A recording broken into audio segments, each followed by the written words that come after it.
Lemon Cyprus, golden cypress എന്ന് പറയുന്ന ചെടിയാണ് കേട്ടോ ഇത് നല്ലൊരു അലങ്കാര ചെടിയാണ്. നല്ല ഭംഗിയാണ് നമ്മൾ വീട്ടിലൊക്കെ വളർത്തിയിട്ടുണ്ടെങ്കിൽ. അപ്പോൾ ഇതിന് വരുന്ന അസുഖം എന്ന് പറഞ്ഞാൽ പെട്ടെന്ന് തന്നെ ഇതിൻ്റെ ഇലകൾ ഉണങ്ങിപ്പോയിട്ട് അത് പെട്ടെന്ന് ഇലകൾ കരിഞ്ഞിട്ട് അത് ഉണങ്ങിപ്പോകുന്നൊരു സ്ഥിതിയാണ് നമ്മൾ കാണുന്നത്. മുമ്പ് എൻ്റെ കയ്യിലുണ്ടായിരുന്നു. അപ്പോൾ ഞാൻ വിചാരിച്ചു പിന്നെ ഇതിങ്ങനെ ഇപ്പോൾ ഇടിമിന്നലിട്ട് തട്ടിയിട്ട് കരിഞ്ഞു പോയെന്ന് വിചാരിച്ചത്. പിന്നീട് കുറേ കഴിയുമ്പോഴേക്ക് ആ ചെടികൾ ഉണങ്ങിപ്പോയിട്ടോ. പിന്നീട് ഞാൻ ഒരെണ്ണം വാങ്ങിയിട്ടുണ്ട്. പക്ഷേ ഇതിപ്പോൾ ഞാൻ എൻ്റെ വീട്ടിൽ നിന്ന് എടുത്ത വീഡിയോ അല്ല. അപ്പോൾ നല്ല ഭംഗിയിൽ ഇത് സെറ്റ് ചെയ്ത് കണ്ടപ്പോൾ എടുത്തതാണ്. ഇതാണ് ഇതിൻ്റെ പ്രശ്നം കേട്ടോ. കടയിൽ ചുവട് ഭാഗത്തുനിന്നോ അല്ലെങ്കിൽ സെൻറ്ററിൽ നിന്നൊക്കെ ആയിട്ട് നമുക്ക് ഇതിങ്ങനെ ഇലകൾ ഇങ്ങനെ കരിഞ്ഞു പോകും. കരിഞ്ഞു പോയിട്ട് നമ്മളത് ശ്രദ്ധയിൽപ്പെട്ടിട്ടില്ലെങ്കിൽ അത് പിന്നീട് അത് ഉണങ്ങിപ്പോകും.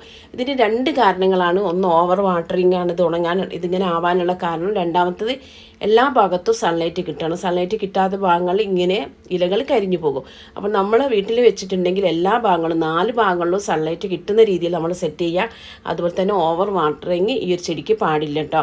അപ്പോൾ നമുക്ക് നല്ല രീതിയിൽ വളർത്തിയെടുക്കാൻ പറ്റുന്ന ഒരു ചെടിയാണിത്. ഇതിൻ്റെ ഫുൾ വീഡിയോ, ഇതിൻ്റെ അല്ല, എൻ്റെ വീട്ടിലുള്ള ചെടിയുടെ ഫുൾ വീഡിയോ ഞാൻ ചാനലിട്ടിട്ടുണ്ടായിരുന്നു. കാണാത്തവർ എന്തായാലും ഒന്ന് കാണണം കേട്ടോ. അപ്പോൾ നമുക്ക് നല്ല സെറ്റാക്കി വെക്കാൻ പറ്റുന്ന